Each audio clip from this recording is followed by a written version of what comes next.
Hai. Kembali lagi bersama podcast DPP. Perempuan punya cerita. Mau tahu berita-berita terkini tentang perempuan? Ayo dengerin podcast DPP di Instagram BEM Unmul.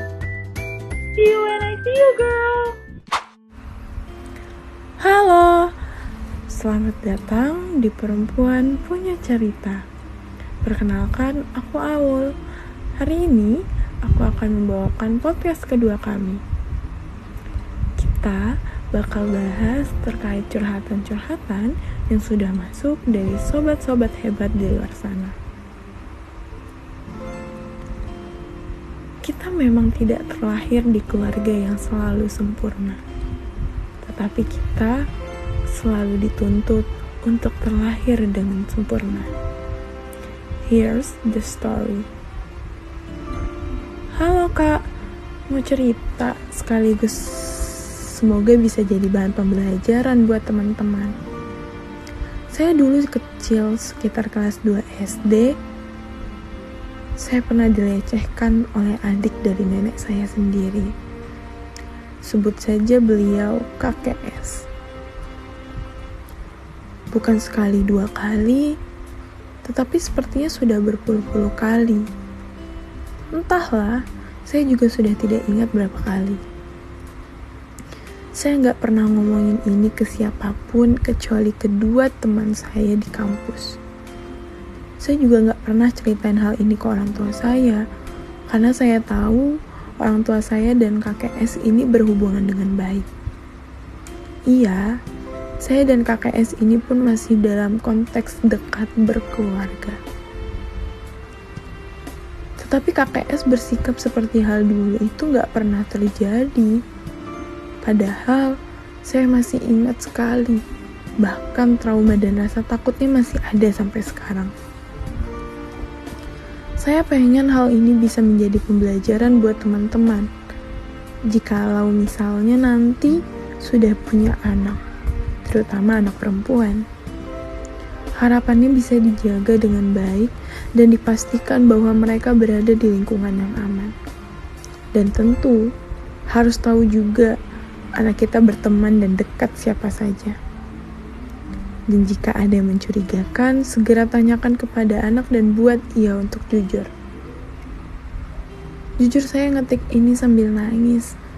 Bayangin rasa takut dan trauma yang saya tahan dari saya kecil. Mungkin jika teman-teman tahu siapa saya, pasti tidak akan menyangka. Karena saya sendiri pun masih tidak menyangka sampai detik ini.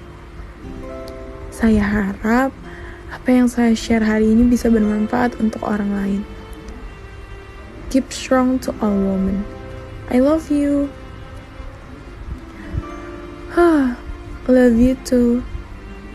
Ceritanya sangat relate ya dengan banyaknya kasus kekerasan pada perempuan saat ini. Aku turut prihatin dengan sobat hebat kita yang pertama ini. Terima kasih sudah mau bercerita di sini ya. Semoga kamu selalu dalam lingkungan yang aman dan semoga Perempuan Punya Cerita bisa jadi wadah kamu dan sobat hebat lainnya untuk bisa mengeluarkan keluh kesah yang selama ini terpendam.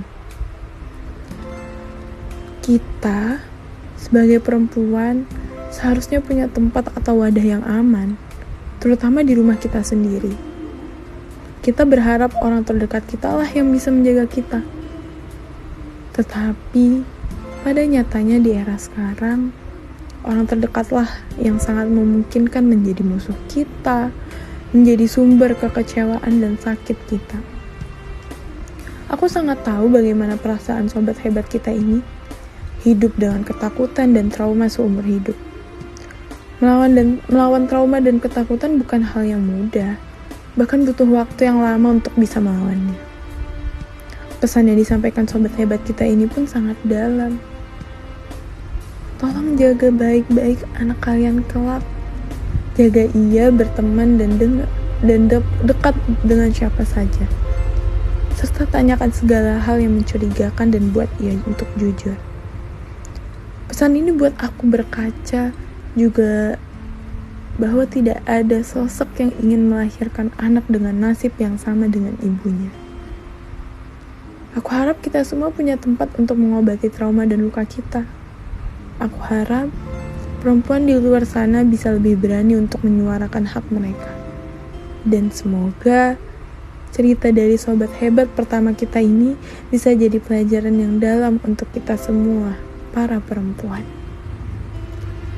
Jangan takut untuk sendiri, karena ketika kamu benar, kamu tidak akan pernah sendiri. Sampai jumpa di episode selanjutnya. Perempuan punya cerita.